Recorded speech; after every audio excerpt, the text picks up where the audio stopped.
Falenderoj Zotin që më bëri të mundur që unë sante të jem bashkë me ju.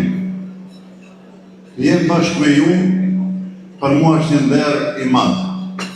Është një respekt i madh, të cilin unë asesi në asnjë mënyrë nuk mund ta shpreh. Por këtë kënaqësi e ndije në zemër dhe ndije në shpirt.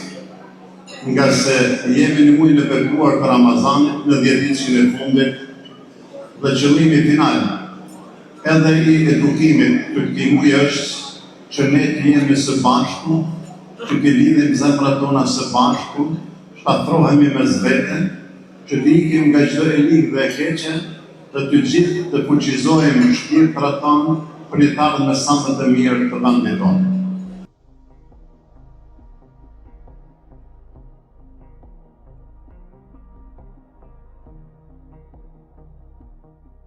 Jemi që po e vazhdojmë traditën e iftarit për bashkës në Deçan. E falenderoj nga zemra kryetarin tonë, Bashkimin Ramose, po dhe kryetarin e Qendrës Bashkisë Islame, Nasirin, e gjithë tjerë. I falenderoj gjithë ata që kanë bërë puni që me pas sofrën kështu bashkë e shërbimit. Zoti ju pranoftë agjerimin gjithë edhe në këtë ndjenjë të mirë, ashtu që jemi pra të iftarit, që ndrojmë bashkë për qëllimet më të mira për vendin.